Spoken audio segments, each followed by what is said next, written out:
Dieu vous bénisse. Que Dieu vous bénisse.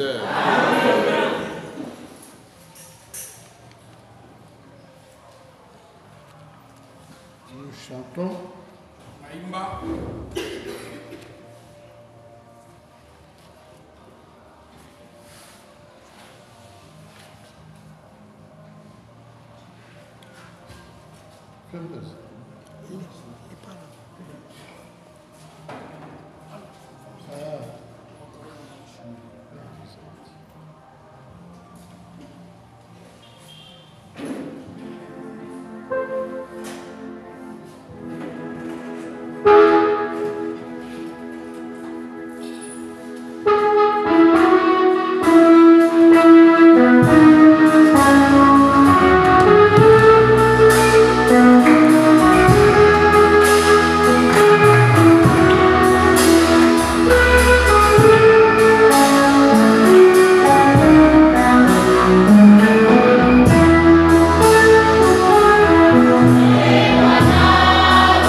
Avant-hier et hier.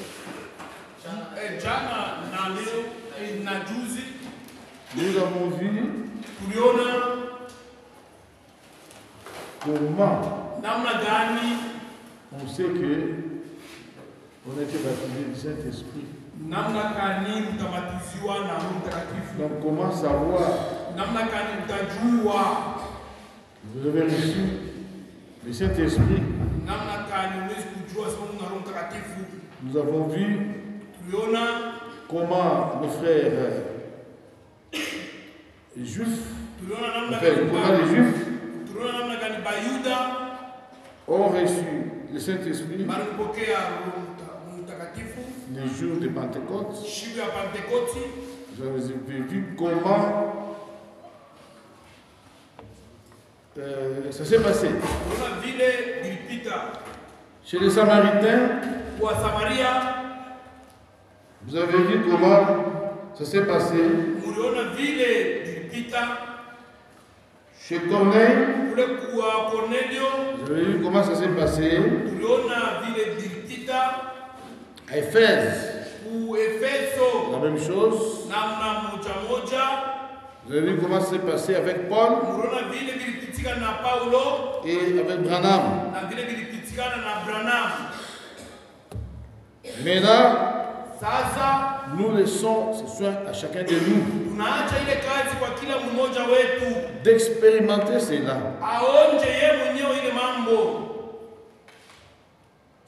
Ceux qui sont humbles, ils vont expérimenter cela. Priez seulement beaucoup, jeûner. En plus de la prière de mercredi, priez. C'est une affaire individuelle. Priez beaucoup, jeûner. Vous allez vivre ces expériences.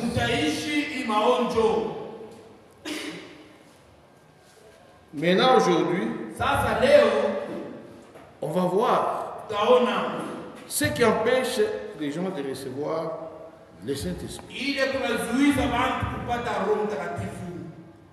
Qu'est-ce qui empêche les gens d'être baptisés du Saint-Esprit?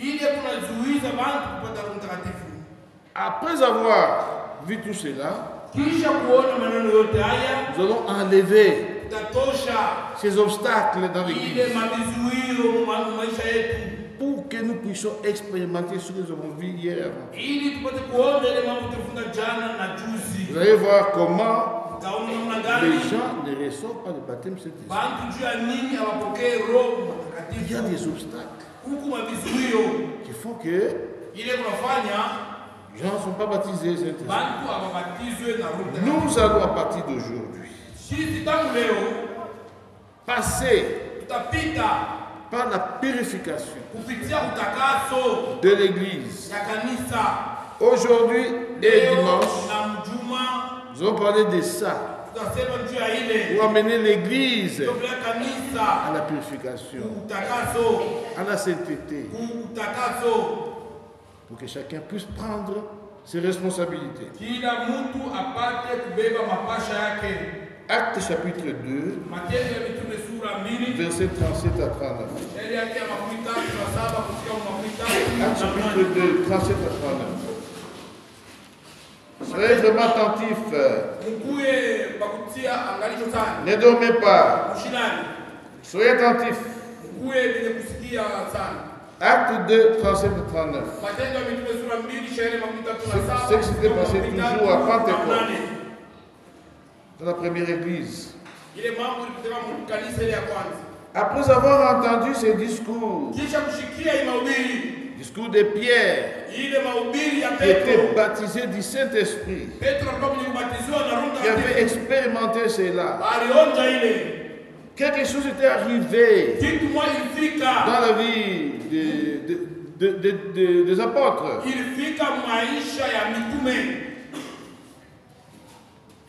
Il a commencé à prêcher l'évangile de Jésus.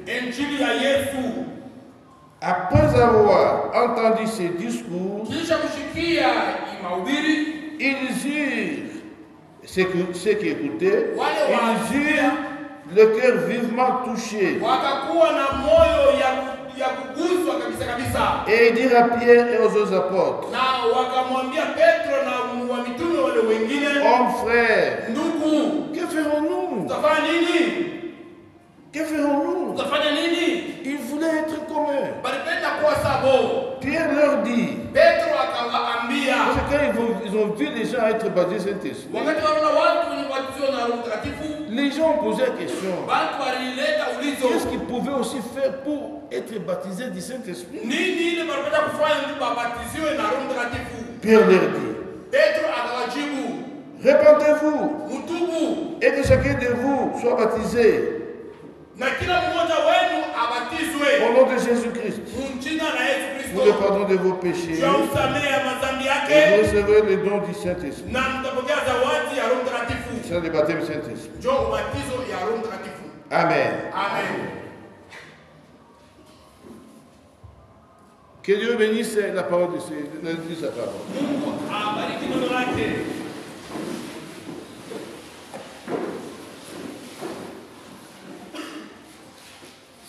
Frères bien-aimés, notre objectif en venant à l'église, ce n'est pas pour faire la concurrence des vêtements.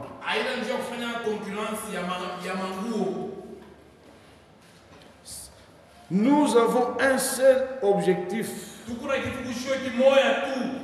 que nous poursuivons, c'est le baptême du Saint-Esprit.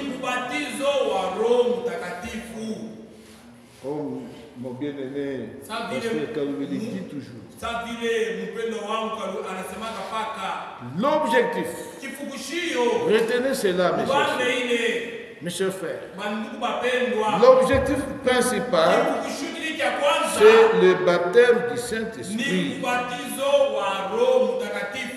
Êtes-vous d'accord? Hier, nous avons vu qu'est-ce que le Saint-Esprit. Nous avons vu que le Saint-Esprit, c'est notre assurance. Le Saint-Esprit, c'est notre protection. C'est notre témoin.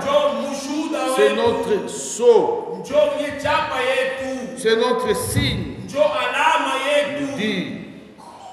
Nous pouvons dire, je suis en route pour le ciel. Nous sommes des candidats pour aller au ciel. Quelqu'un qui a le Saint-Esprit peut dire ça. Pourquoi? Parce qu'il est scellé. Le vent peut souffler n'importe comment. Satan peut faire n'importe quoi. Vous allez dire, je suis scellé jusqu'au jour de rédemption. Amen. Personne ne peut vous toucher. C'est un wagon déjà scellé. Amen. Nous devons vraiment désirer cela. Nous devons désirer le baptême du Saint-Esprit. C'est très important. Maintenant, le Saint-Esprit est saint. Écoutez, le Saint-Esprit est saint. Vous devez d'abord passer par la justification. Nous sommes déjà justifiés en croyant au Seigneur Jésus-Christ. Nous devons passer par la sanctification avant d'arriver au baptême du Saint-Esprit. Nous devons passer par la sanctification d'abord. Nous allons commencer à partir d'aujourd'hui. Que l'Église passe d'abord par la sanctification. C'est ça la préparation. C'est ça la préparation au baptême du Saint-Esprit. Vous ne pouvez pas être baptisé. Non. C'est un événement surnaturel. C'est Dieu qui descend en vous. Le Saint-Esprit est saint. Il faut passer par la sanctification pour arriver au baptême du Saint-Esprit. La sanctification ou la purification, c'est ça la préparation. Quand on amène les gens à la purification, c'est-à-dire qu'on amène les gens à se préparer pour recevoir le baptême du Saint-Esprit. C'est lui qui s'habille, c'est son affaire. Il faut être bien nettoyé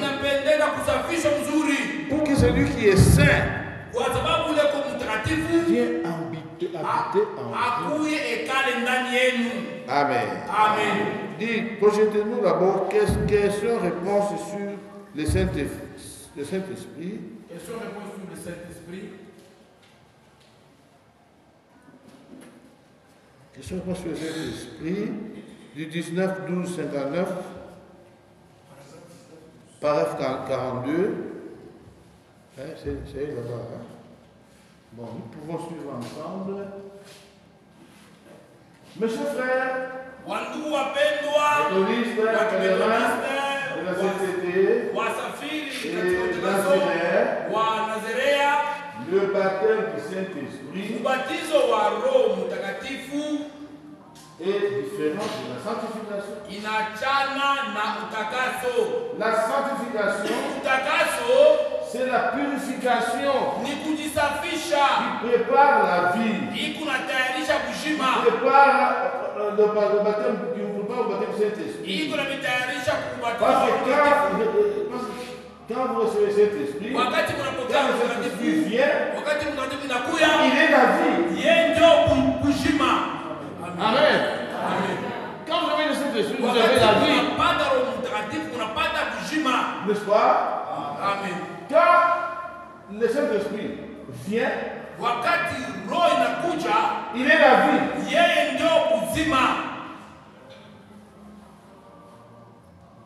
Vous croyez à cela? Amen. Vous croyez aussi que c'est ça le baptême? La préparation consiste à purifier les vases.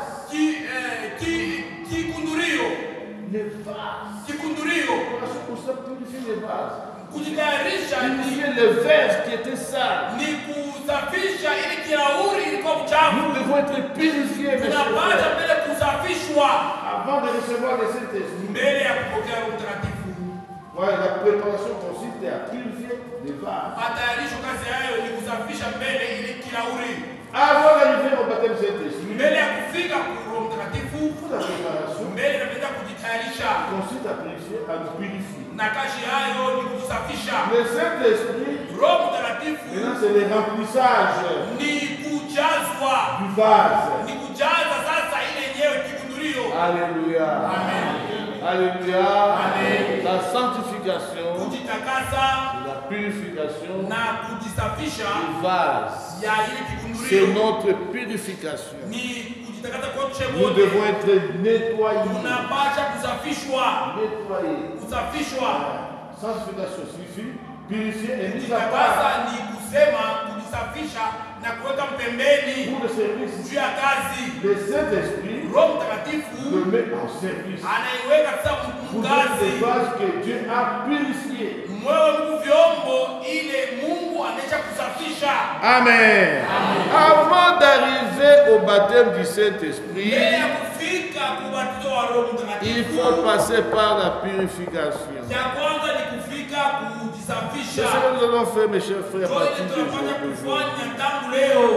pour que chacun soit responsable de ce qui lui arrive. Vous voulez être baptisé. Parce que vous savez déjà. Comment il vient en vous. Et quand il vient en vous, vous savez déjà ce qu'il opère. Ce qu'il fait. Vous le savez. Maintenant, il faut vous purifier. Expérimenter cela. Personnellement. Pour vous purifier. Amen. Amen. Amen. Voilà. Donc il faut la purification. Qui ont compris jusque-là? Voilà. Maintenant,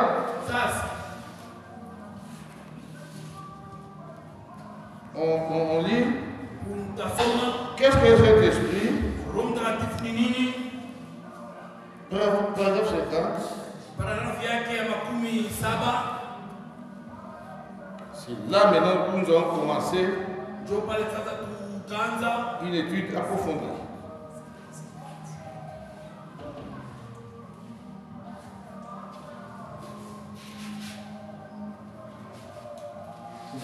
Écoutez. Parce que nous avons dit, nous voulons savoir ce qui empêche les gens d'être baptisés cet esprit. Suivez, frère. Donc, ce qui empêche les gens d'être baptisés du Saint-Esprit. C'est ça. Être baptisé, c'est-à-dire être scellé. Quoi? S'il n'y a pas beaucoup de scellements, s'il n'y a pas beaucoup de baptême de Saint-Esprit, c'est à cause de ça. Il y a trop de laisser aller en nous. Quand l'inspecteur fait son examen, wakati kila mtu anafanya kujipima ndani yake. J'espère que est-ce qu'on ne bloque pas les sœurs pour voir l'eau? C'est important aussi. Hein? Pardon? Il dit que c'est important qu'on puisse vous filmer. Vous filmer? Non, parce que... Bon, moi, j'ai dit ici, vous suivez là-bas. C'est ça. Je commence. Donc, ces questions, qu'est-ce que c'est l'esprit? Paragraphe 50. S'il n'y a pas beaucoup d'enseignements, s'il n'y a pas beaucoup de baptêmes de l'esprit, si beaucoup de gens ne sont pas encore baptisés jusqu'aujourd'hui, c'est à cause de cela. Il y a trop de laisser aller. Donc trop de négligence. Un peu de laisser aller.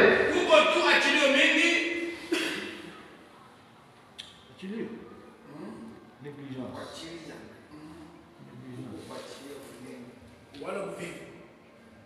Négligence. Soyez des fonds, Justin. Négligence, c'est quoi? Soyez. Soula. Voilà. Il y a des négligences. Un peu de laisser aller dans votre vie de prière. Quelqu'un qui ne prie pas beaucoup, qui ne gêne même pas, du 1er au 30, il ne gêne pas. Je vais recevoir le Saint-Esprit. C'est compliqué. Quelqu'un qui prie seulement avant de manger et avant de dormir. Vous êtes négligent. Vous ne recevrez jamais les baptêmes du Saint-Esprit. Donc à partir d'aujourd'hui, nous allons demander dans notre prière aujourd'hui que Dieu enlève cette négligence. Êtes-vous d'accord? Que Dieu enlève cette négligence. Nous devons beaucoup prier dans nos maisons, à l'église, à tout moment. La Bible dit prier en tout temps, en toutes circonstances. Vous voyez, Nous devons beaucoup prier. Mais les gens qui ont déjà oublié la prière. Les gens qui ne connaissent pas, c'est que c'est gêné. Il faut prier. C'est une vie personnelle. Il ne faut pas espérer aux autres. C'est personnel. Décidez à partir d'aujourd'hui de beaucoup prier dans votre chambre. Vous pouvez prier.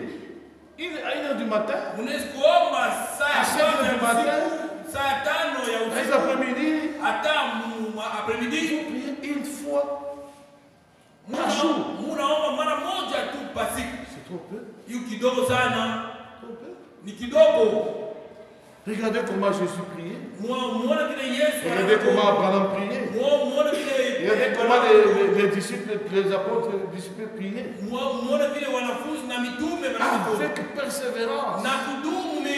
Les gens priaient beaucoup.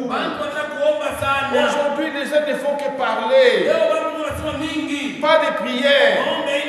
Même la prière, le culte du soir, il n'y en a pas. Les gens ne prient pas en famille.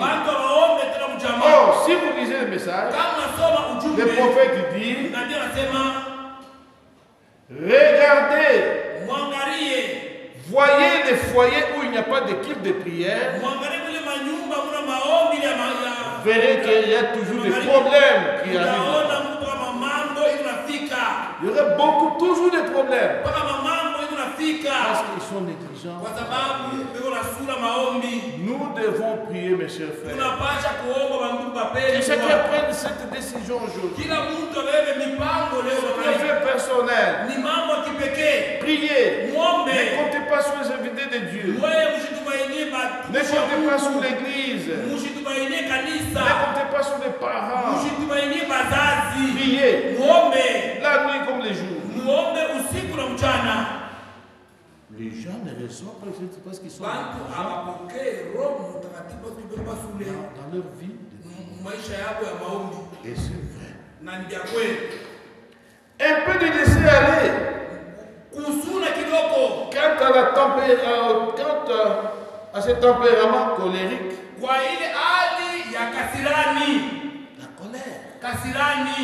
Frère, dans la Bible, le Saint-Esprit est typifié par la colombe.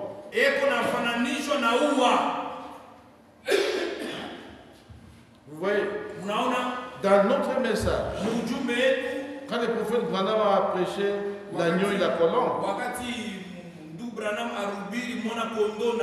il a dit que la colombe typifiait le Saint-Esprit.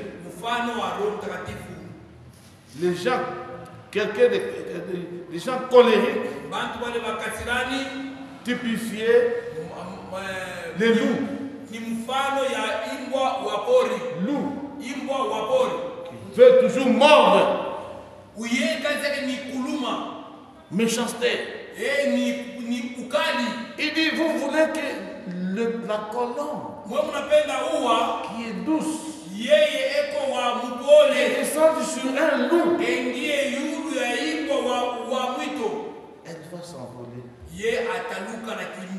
Elle descend, elle voit cette colère, ce tempérament.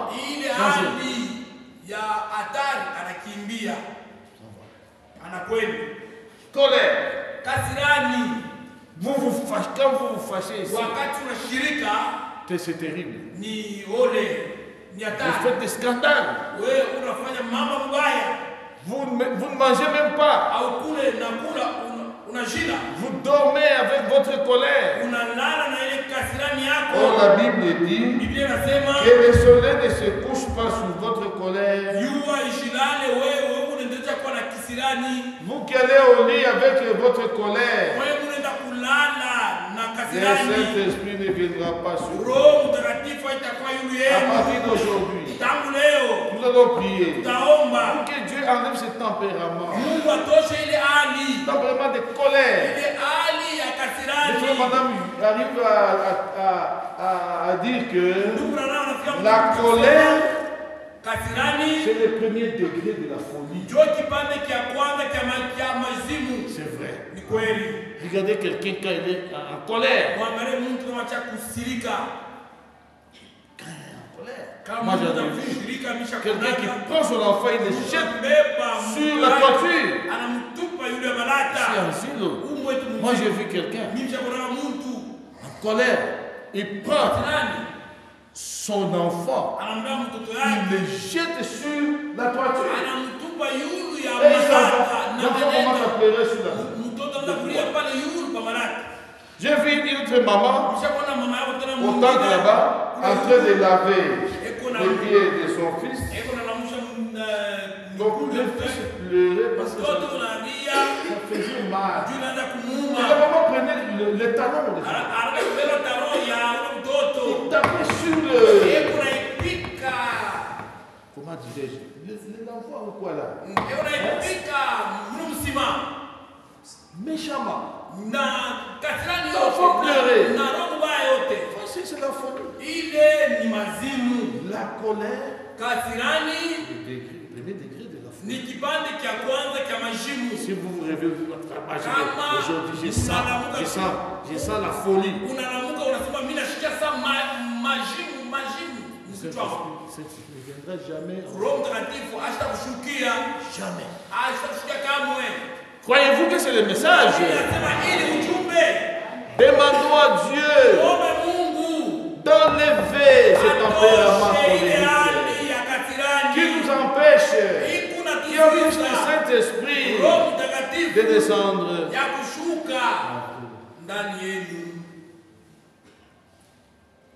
Que Dieu vous bénisse. Grand prier. Aujourd'hui.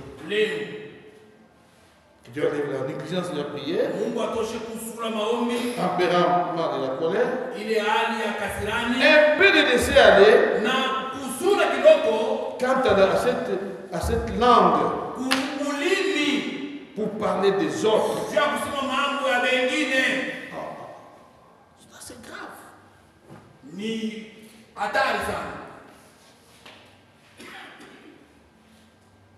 Négligence.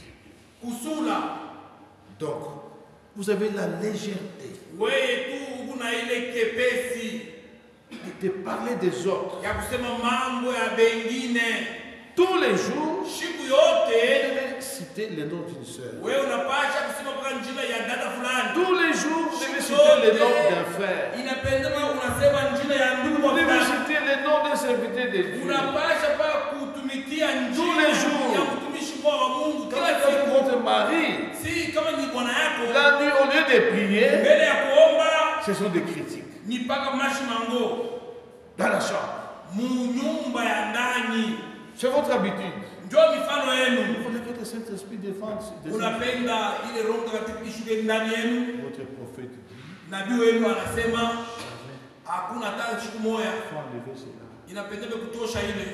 Il faut repentir. Nous devons nous repentir. Confesser même. Toutes ces critiques. Vous avez la légèreté. Ça, c'est la légèreté. Il ne scellera pas le wagon. C'est-à-dire qu'il ne donnera pas le baptême Saint-Esprit. Tout ce qui se passe à l'église, vous le savez. Tout ce qui se passe à la cité, vous le savez. Au lieu de parler des prodiges de Jésus, au lieu de parler de comment notre Dieu délivre ses enfants, vous témoignez. Telle sœur, il était terrible maintenant, mais Dieu l'a déjà aidé. Mon mari était comme ceci. Aujourd'hui, non. En tout cas, mon mari a changé. Voyez, au lieu de vanter Jésus, de louer l'œuvre de Dieu, vous ne faites que critiquer. Quand vous critiquez les gens, donc vous louez Satan. Vous louez Satan. Vous, Satan est encore fort. Il fait vos soeurs. Non, non, non, laissons ça, mes chers frères. Un frère arrive chez vous, une sœur arrive, et tu as appris. Laisse ça, mon frère. Laisse ça, c'est pour ça qu'on vivait dans les jours. Maintenant, ils sont devenus négligents. Quelqu'un peut venir avec son discours. Vous y ajoutez aussi. Vous y ajoutez aussi. Non, c'est pas bien. Mais ici, nous devons beaucoup prier.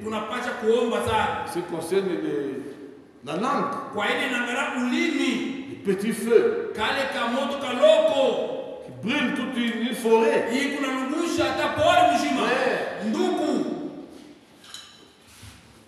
Quand votre langue parle mal d'une sœur, vous brûlez une grande forêt. Vous ne saurez pas éteindre ce feu. Parce que ces critiques-là vont quitter Zilo, va arriver à Kolwezi. Les frères de Kolwezi, les sœurs. C'est comme ça. Il y a un frère de Zilo qui a fait ceci. La brousse en feu. Les gens de Kolwezi se retrouvent les gens de Likasi. Ils en parlent aussi. Le fait continue. Ils retrouvent les gens des frères de Lumbashi. Ils parlent de ses frères. Le fait continue. Frère, vous avez embrasé. Silo. Kolwezi, Likasi, Lubumbashi.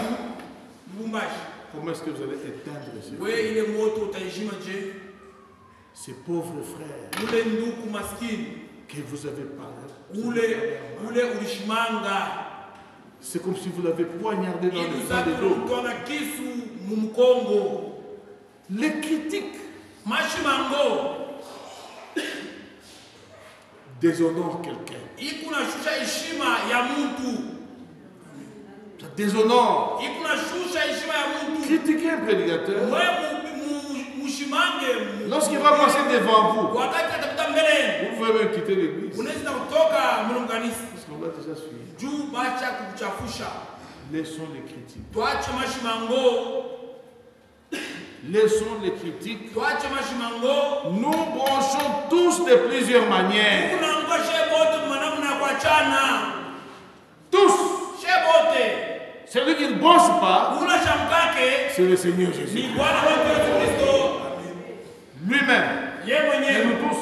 Nous tombons.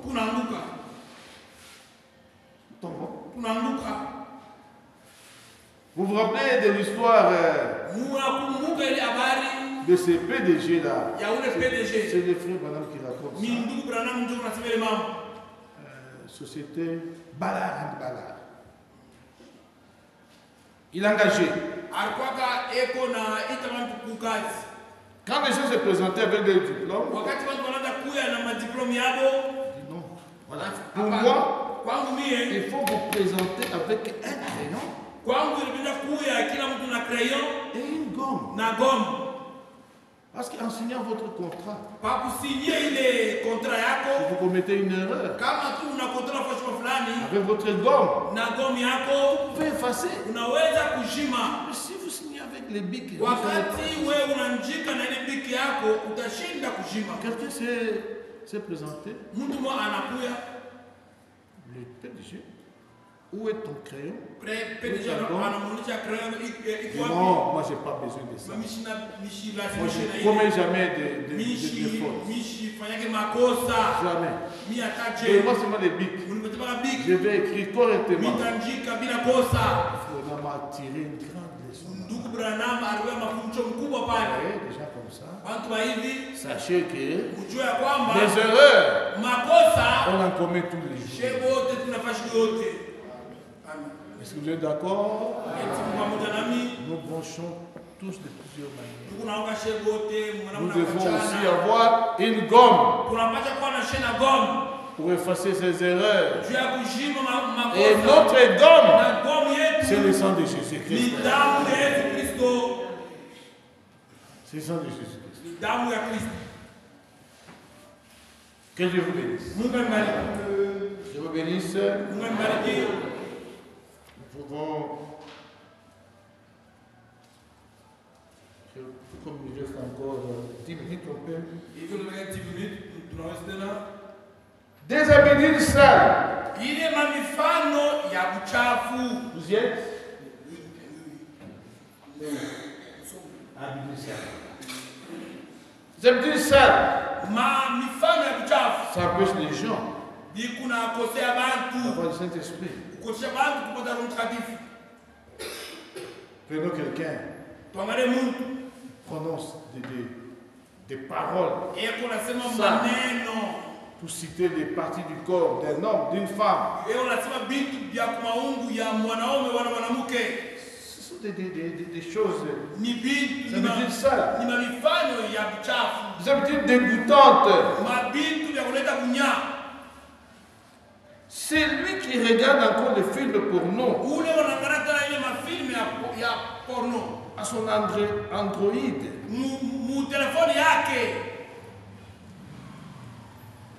À la télévision. L'ordinateur. Il n'aura jamais le Saint-Esprit. Non. Il faut repentir. Pour confesser devant Dieu. Et laissez ça. Ce sont des choses dégoûtantes. Dégoûtantes, mes chers.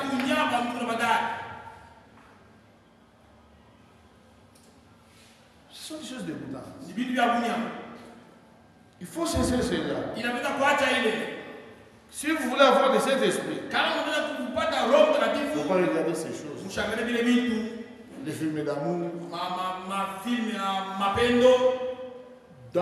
Sous les télévisions, il y a des codes. Vous verrez toujours code parents. Ce sont des chaînes interdites. Donc, si vous mettez les codes de parents, vous verrez des choses abominables là-bas. Évitez ces chaînes. Android. Vous, élèves, c'est pour des recherches scientifiques.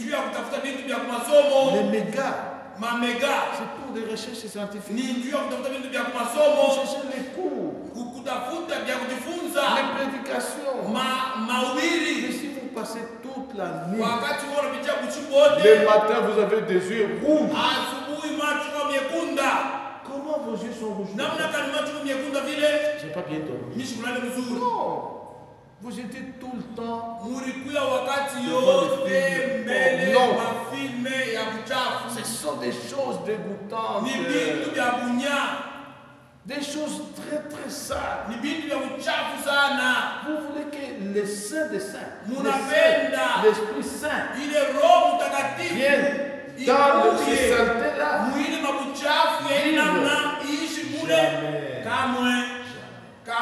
Il ne viendra pas. Il faut que l'église se purifie. Il faut une purification, mes chers frères. Nous devons nous purifier. Que Dieu nous aide. Pas de critiques. Pas de films porno. Non. Nous devons vraiment cesser ça. Donc nous devons passer par cette étape de purification. Cette prédication que je donne depuis avant-hier, c'est une prédication que j'avais préparée il y a plus d'une année. C'était toujours dans mon stock. Dieu m'a demandé. Je vous l'ai dit. Donc, nous devons passer par la purification des habitudes sales. Des choses dégoûtantes, des pensées vulgaires, penser toujours en mal, toujours en mal. Non.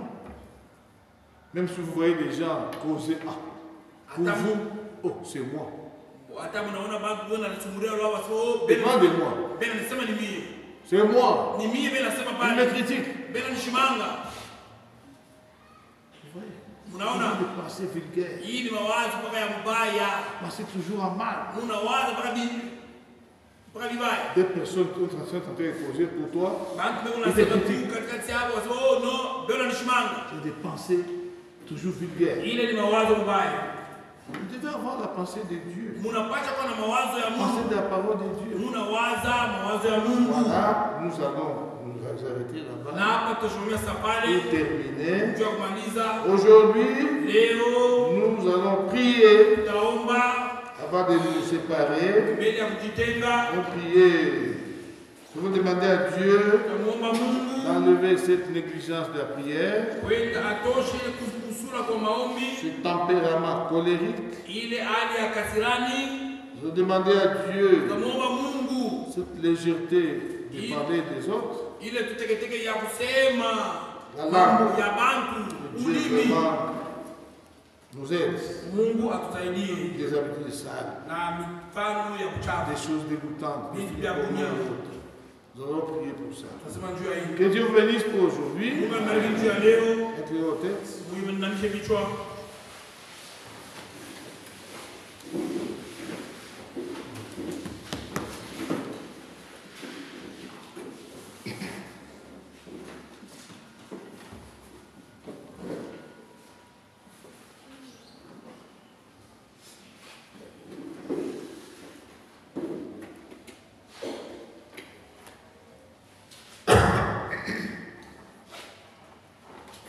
Prions tous. Nous sommes dans une étape de purification. Il ne faut pas jouer. Le Saint-Esprit va contrôler. Notre inspecteur va contrôler pour voir comment nous allons prier. Comment nous allons chercher à nous purifier. Prions tous ensemble.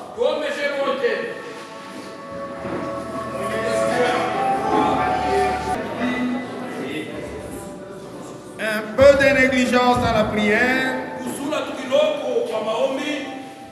ikunafanya que mtu apate kumanke Roho Mtakatifu. Kukosa kuchunga ulimi yetu. Kukunashindisha bantu kupokea Roho Mtakatifu. Mungu anapenda tupate kutembea katika utakaso. Aina paka ndani ya makutano. Na kuma nyumba yetu tukontinue na malombi. Tupate kujitoa kabisa kwa Mungu wetu. Juu Biblia nasema washipo roho ya Mungu ana wake. Ni paka bale bemuna roho ya Mungu njo batoto ya Mungu. Na njo batenda mwalemu. Taomba njo kumaliza. Mwenyezi Mungu aliye juu mbinguni, tunashikia neno lako yenye kuya trop clair njuu ya shie tupate kutembeleamo. Nous avons écouté ta parole qui était trop claire pour que nous puissions y marcher.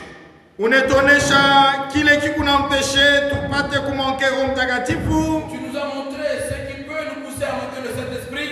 Na masikio yetu inasikiliza. Et nos oreilles ont entendu. Kile mina kulomba Baba, ce que je te demande, Père, hii maneno ibakie ndani ya mioyo yetu. Que ces paroles restent ancrées dans nos cœurs. Juu juu ya kutafuta utakaso wakati yote. Pour rechercher la sanctification à tout instant. Juu neno lako linasema Car ta parole déclare, bila utakaso hakuna ule anaweza kumwona Mungu. sans la sanctification personne ne pourra voir Dieu. Njo kwa maana Seigneur, C'est pourquoi Seigneur, utusaidie ko hakika tuone namna kufanya inventaire ya maisha yetu. aide-nous pour que nous arrivions au point de faire l'inventaire de notre vie. Tupate kujiprepare sawa hivi neno lako linasema. Et que nous puissions nous préparer tel que ta parole l'a dit. Kusudi tupate kuwekwa mpembeni. Afin que nous soyons mis à part. De sorte que roho yako ipate kuya ndani mwetu. De sorte que ton esprit puisse habiter en nous. Na tukuye utile ndani ya corps yako Yesu Kristo. Et que nous soyons utiles dans le corps de Christ. Ubariki chombo unatumia magharibi ya leo. Bénis l'instrument que tu as utilisé ce soir. Ubariki masikio yote inashikia neno lako. Bénis toutes les oreilles qui ont entendu ta parole. Tunaanza kuondoka sasa. Nous voulons sortir maintenant. Uitushindikishe wewe pekee. Accompagne-nous seuls. Na uweke perseverance ndani ya malombi. Et mets la persévérance de prière en nous. Na uweke empressement ya kuweza kutengenesha maisha yetu. Et l'empressement de préparer notre vie. Njoo kusudi tupate kuexperimenter weye Mungu ulio uzima ama Roho Mtakatifu. Pour que nous puissions expérimenter toi, Dieu qui est vivant et qui est le Saint-Esprit. Ubarikiwe milele hata milele. Sois béni éternellement. Na tunaanza kuondoka uende pamoja nasi. Pour nous sortir, va avec nous. Tunaomba yote ni mjina la Yesu Kristo Bwana wetu. Nous prions le tout au nom de notre Sauveur. Amen. Amen. Mungu emibariki.